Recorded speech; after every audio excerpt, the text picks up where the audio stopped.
विक्रम बेताल की प्रथम कहानी है।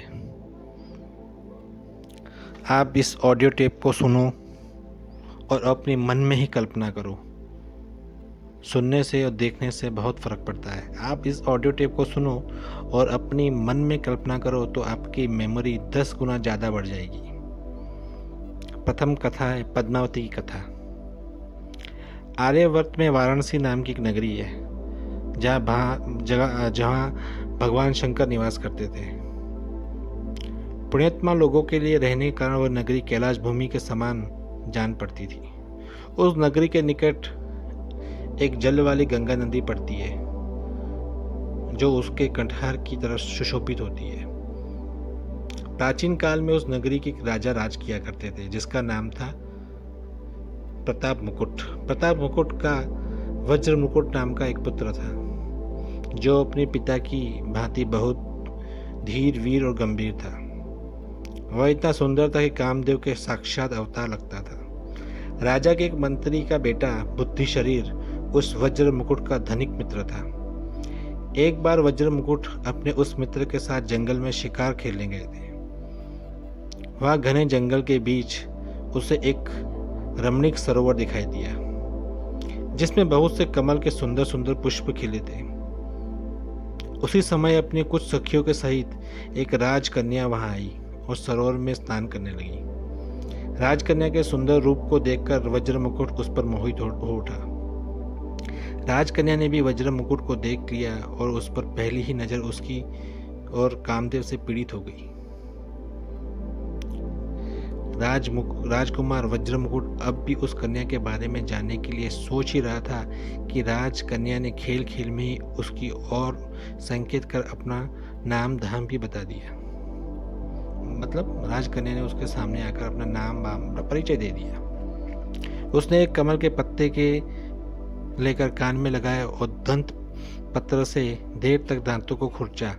एक दूसरा कमल माथे पर तथा हाथ पर अपने हृदय पर रखा, किंतु राजकुमार ने उसको ये इशारा उसका मतलब नहीं समझा। उसने बुद्धिमान मित्र था एक बुद्धि शरीर, उसने उस इशारों का मतलब पूरा समझ लिया था।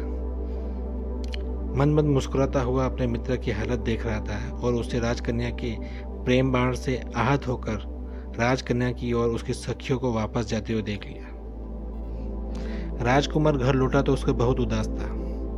उसकी दशा जल बिना मछली की तरफ भांति हो रही थी। जब से वह शिकार से लौट रहा था उस राजकन्या के वियोग में उसका खाना पीना छूट गया।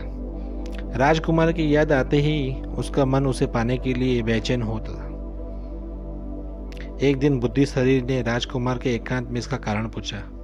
कारण जानने के लिए उसके अपना मिलना जानकर उसने कहा कि उसका मिलना कठिन नहीं है। तब राजकुमार ने अधीरता से कहा, जिसका ना तो नाम मालूम है और ना उसका कुल का कोई अता पता, वह भला कैसे कोई पाई जा सकती है? फिर तुम मुझे व्यर्थ में भरोसा क्यों दिलाते हो?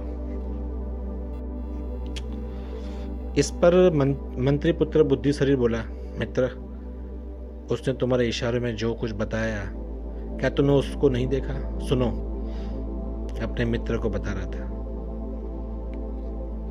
सुनो, उसने कानों पर कमल रखकर बताया कि वह राजा के कणोत्पक राज्य में रहती है। दांतों को खुरच कर यह संकेत दिया कि वहां दंत देव की कन्या है। अपने कान में कमल का पत्ता लगाकर उसने अपना नाम पद्मावती बताया और हृदय पर हाथ रखकर उसने सूचित किया कि उसका हृदय तुम्हें अर्पित हो चुका है। कलिंग देश में कणोत्पक नाम का एक बड़ा राजा है।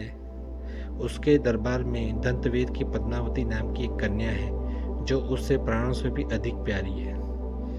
दंतवत उस पर अपनी जान छिड़कता है। मंत्री पुत्र के आगे बताया कि मित्र, ये सारी बात मैं तुम्हें लाखों के मुख से सुन रखी थी, इसलिए मैंने उनके इशारों को समझ लिया। मैं तो वो बोला मंत्री का पुत्र कि मैंने तो बातें बहुत सारे लोगों सुन रखी थी, लेकिन उसके इशारों का जो इशारा बता रही थी मैं समझ गया। अपने मित्र को बताया, जिससे उसने अपने देश के आदि की सूचना दी। मंत्री पुत्र के ऐसा कहने पर राजकुमार बहुत संतुष्ट हुआ। प्रिया का पता लगाने का उपाय मिल जाने के कारण वो बहुत ही प्रसन्न हुआ।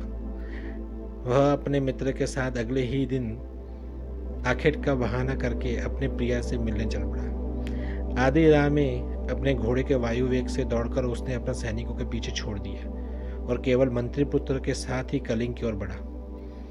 राजा कर्णोत्पक के राज्य में पहुंचकर उसने दंतवेद की खोज की और उसका घर देख लिया।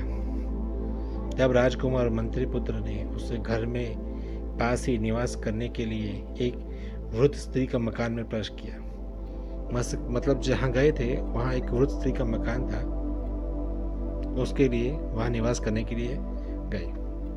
मंत्री पुत्र ने घोड़ों को दाना पानी देकर उसको छिपाकर बांध दिया। फिर राजकुमार सामने ही उस वृद्धा से कहा राजकुमार के सामने ही, हे माता, क्या आप संग्रामवर्धन नाम के किसी दंतवेद को जानती है? यह सुनकर उस वृद्धा ने स्त्री को आश्चर्यपूर्वक कहा। वृद्ध स्त्री ने कहा, हाँ मैं जानती हूँ, मैं उसकी धाई हूँ, लेकिन अधिक उम्र हो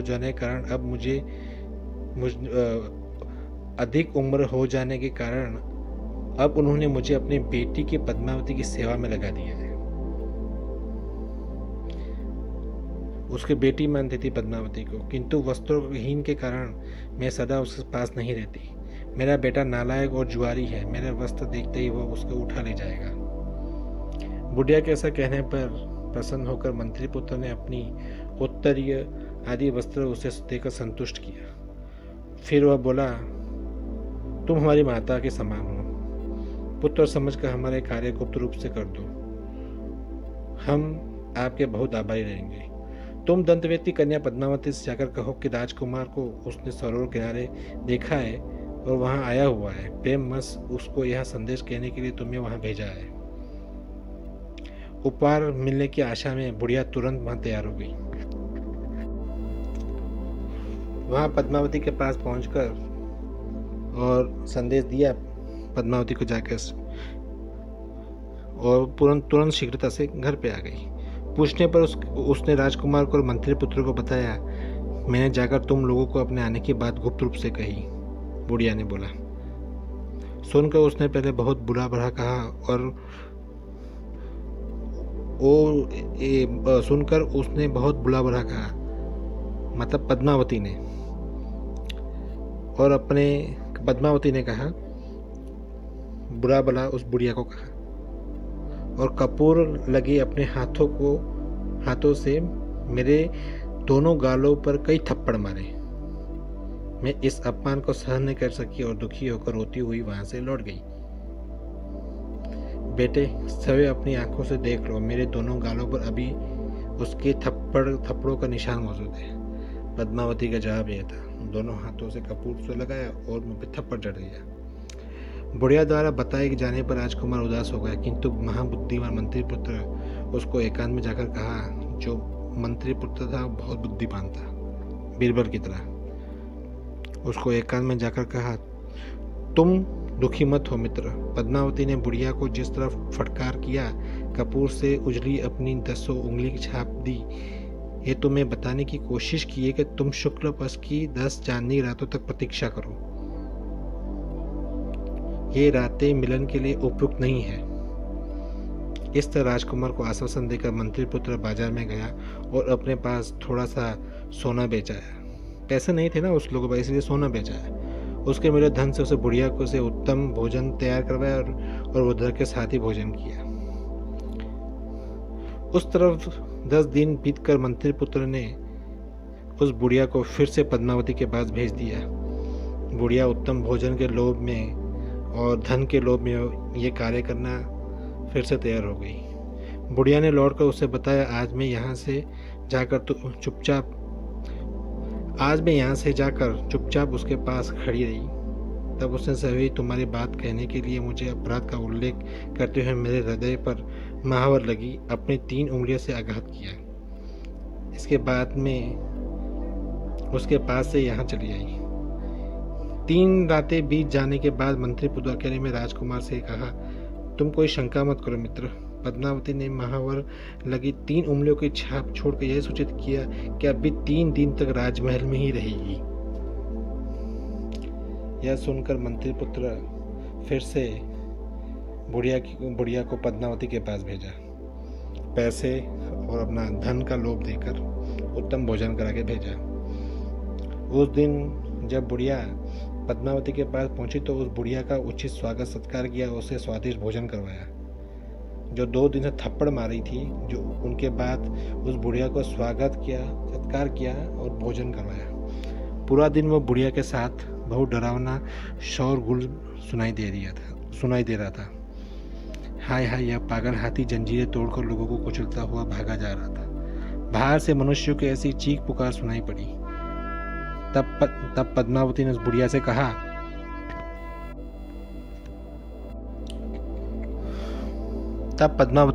से कहा, राजमार्ग को एक हाथी ने रोक रखा है, उससे तुम्हारा जाना उचित नहीं है। मैं तुम्हें रस्सियों से बंधी एक पीढ़ी पर बैठा कर उस बड़ी खिड़की के रास्ते से नीचे बगीचे में उतरवा दूंगी।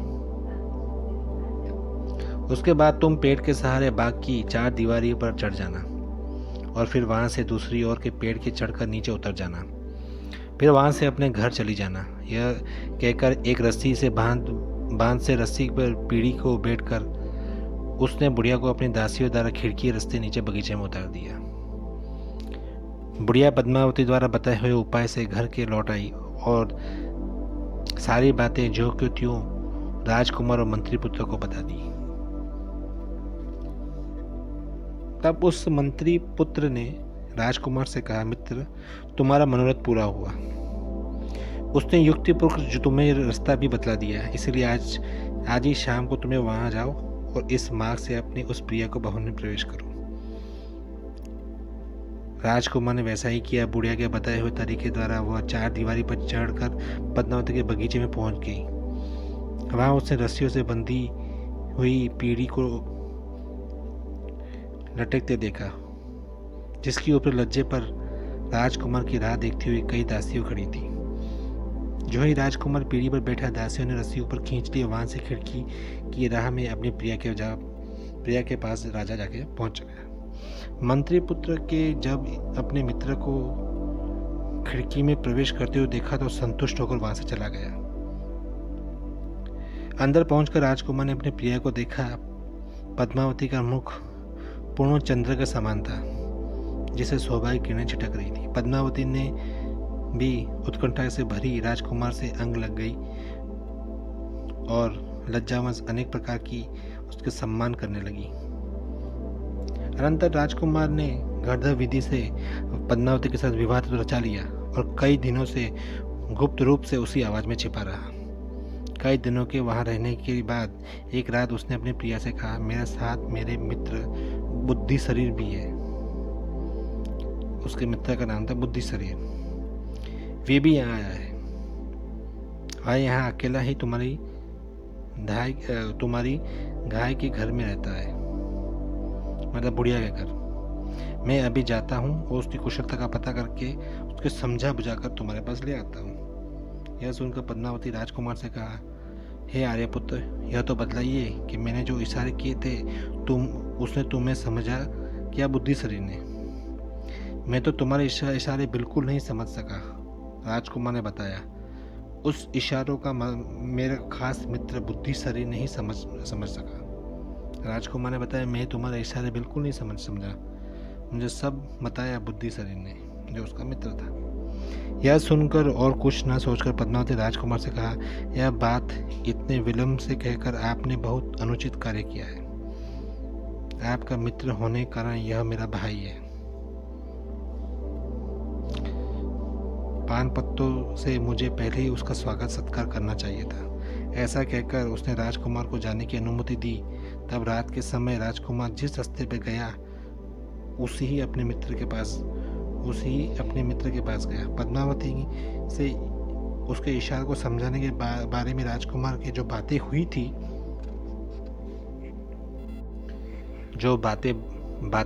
बातों में वो सब भी उसके मंत्री पुत्र को कह सुनाई।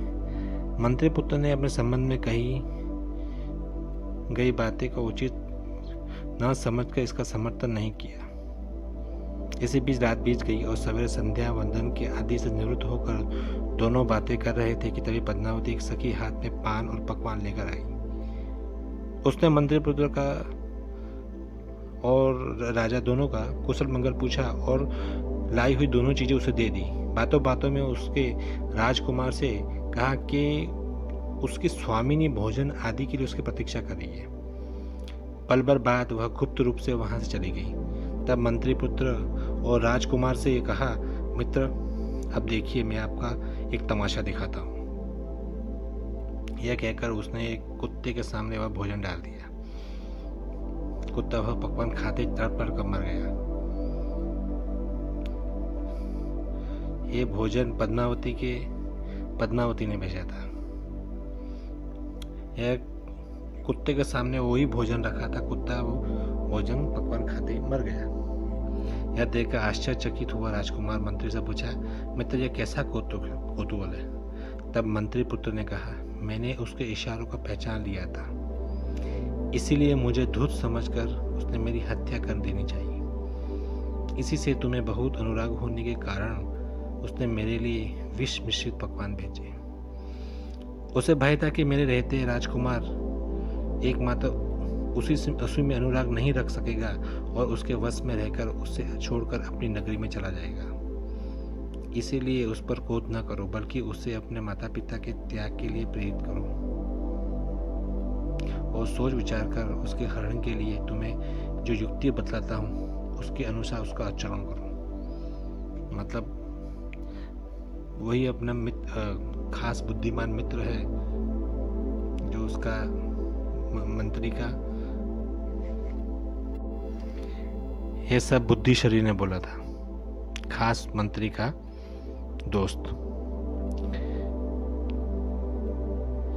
मंत्री पुत्र के ऐसा कहने पर राजकुमार यह कहकर उसकी प्रशंसा करने लगा कि सचमुच मित्र तुम बुद्धिमान हो। इसी बीच अचानक बाहर से दुख के विफल लोगों का शोरगुल सुनाई दे पड़ रहा था, जो कह रहे थे, हाय हाय, राजा का छोटा बच्चा मर गया।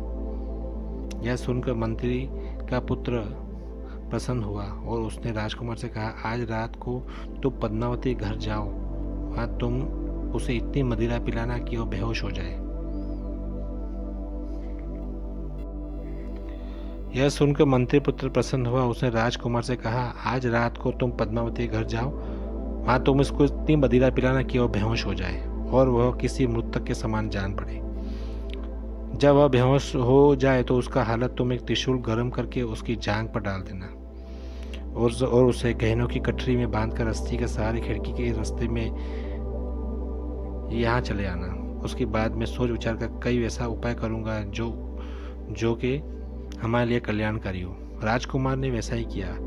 उसे पद्मावती को जी भरकर मदिरा पिलाई और जब बेहोश हो गई तो जांघ पर त्रिशूल से बड़ा एक साथ दाग बना दिया और उसको गहनों की कटरी बनाकर अपने साथ ले आया। सवेरे शमशान में जाकर मंत्री पुत्र ने तपस्वी का रूप धारण किया और राजकुमार को अपना शिष्य बनाकर उसे कहा, अब तुम इन आभूषणों में से मोतियों का हार लेकर बाजार में बेचने के लिए जाओ, लेकिन इसका दाम इतना अधिक बताना कि उसको खरीद ना सके। साथ यही प्रयत्न करो कि तुम इसे लेकर घूमते हो, तुम्हें अधिक से अधिक लोग देखें। अगर नगर रक्षक तुम्हें पकड़े तो बिन घबराए तुम कहना कि मेरे गुरु ने इसे बेचने के लिए दिया है। सबके सामने हार बेचना। तब राजकुमार बाजार में गया और वह हार को लेकर घूमता रहा। उधर दंतवेद की बेटी गहनों को चोरी खबर पाकर नगर सेवक उसका पता लगाने के लिए घूमते फिर रहे थे। राजकुमार को हार के साथ देकर उन लोगों को उसको पकड़ लिया। राजकुमार को तो पकड़ लिया। फिर नगर रक्षक राजकुमार को नगर के पास ले गए और तपस्वी के वेश में राजकुमार को देखकर आदर सहित पूछा कि भगवान, मोतियों का यह हार आपको कहाँ से मिला? पिछले दिन दंतवेद की कन्या के आभूषण चोरी हो गए थे, जिसमें इस हार का भी जिक्र था। इस पर तपस्वी शिष्य बना हुआ राजकुमार बोला, इसे मेरे गुरु ने मुझे बेचने के लिए दिया, आप उसी से पूछ लीजिए। तब नगरपाल वहां आया। तपस्वी पुत्र मंत्री पुत्र से कहा, मैं तो तपस्वी हूँ, सदा जंगल में वहां का घूमता हूँ। सहयोग में इसके पिछली रात इस शमशान में आकर टिक गया। यहाँ मैंने इधर उधर आई हुई योगिनियों को देखा। उसमें से एक योगिनी राजपुत्र को ले आई थी। उसने उसका हृदय निकालकर भैरव को अर्पित किया।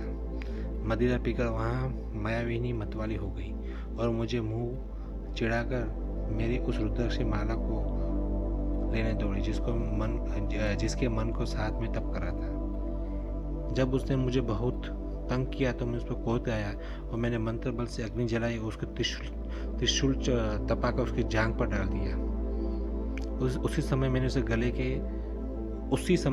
उसे गले से उस मोतियों को हार खींच लिया और मैं ठहरा तपस्वी, यह हार मेरे किसी काम का नहीं, इसीलिए मैंने अपने शिष्य को बेचने के लिए भेज दिया। यह उसकी कहानी थी। यह सुनकर नगरपाल राजा के पास यह कहानी बुद्धिपुत्र थी। यह सुनकर नगरपाल राजा के पास पहुंचा और उसने राजा से सारी वार्ता बताई। राजा ने बात पर सुनकर उसको मोतियों के हार की पहचान दिया। पहचानने का कारण यह था कि हार वह राजा ने ही दंतवेद की बेटी को उपहार स्वरूप भेंट किया था। तब राजा ने अपनी एक विश्वास मात्रा वृद्धादासी को जांच करने के लिए दंतवेद के यहाँ भेजा कि पद्मावती के शरीर का परीक्षण कर पता करे कि उसकी जांघ पर त्रिशूल का चिन्ह है या नहीं। वृद्धादासी ने जांच करने का राजा को बताया कि उसकी पद्मावती की जांघ पर वैसा ही दाग देखा जो इसने बताया, पूरा ऐसा ही त्रिशूल का दाग जो इस तपस्वी ने बताया। इस पर राजा को विश्वास हो गया कि पद्मावती ही उसके बेटे को मार कर खा गई। तब वह स्वयं तपस्वी वेशधारी मंत्री पुत्र के पास पहुंच गए और पूछा कि पद्मावती को क्या दंड दिया जाए। मंत्री पुत्र कहने पर राजा पद्मावती को नग्न अवस्था में अपने राज्य में निवासित कर दिया। मतलब नग्न अवस्था, कपड़े उतारकर नगर के बाहर नग्न करके वन में निवासित कर दिए जाने पर पद्मावती ने आत्महत्या नहीं की। उसने सोचा कि मंत्री पुत्र ने ही सब उपाय बताया है। शाम होने पर तपस्वी का वेश लगाकर राजकुमार और मंत्री पुत्र घोड़ों पर सवार होकर वहां पहुंच जाना पद्मावती का शोक मत बेटी थी। तब वे उसको समझा बुझा घोड़े पर बिठाकर अपने देश ले गए। वह राजकुमार उसे सारा अपने साथ सुखपूर्वक रहने लगा। वेताल ने इसकी कथा सुनाकर राजा विक्रमादित्य से पूछा कि राजन, आप बुद्धिमान श्रेष्ठ है, अंत मुझे इसका उत्तर यह बताए कि राजा क्रोध वंश उस समय पद्मावती को नगर निवासन का आदेश न देकर उसे मारने का आदेश देता अतः पहचान लिए जाने पर वह राजकुमार का ही वध करवा देता, तो इन पति पत्नी का वध का पाप किसे लगता? मंत्री पुत्र को, राजकुमार को क्या अथवा पद्मावती को? राजन, यही बात तुम ठीक से बताना। अगर नहीं ठीक से बता तुम्हारे सिर के 100 टुकड़े हो जाएंगे। बेताल ने ऐसा कहने पर सब कुछ जानते हुए राजा विक्रमादित्य के शाप के भय से उसको क्या, योगेश्वर, इसमें न जानने का योग्य क्या है? इसमें इन तीनों का कोई पाप नहीं है। जो पाप वो राजा कर्णोत्पक का है। बेताल बोला, इसमें राजा का पाप क्या है? जो कुछ किया वह तो उन तीनों ने ही किया। हंस यदि चावल खा जाए तो इसका कौवा का क्या अपराध? तब राजा विक्रमादित्य बोला, उन तीनों कोई दोष नहीं है। पद्मावती और राजकुमार कामाग्नि में जल रहे थे। वे अपने स्वाद के साधन में लगे हुए थे। अंत वे भी निर्दोष है। उसका विचार नहीं करना चाहिए।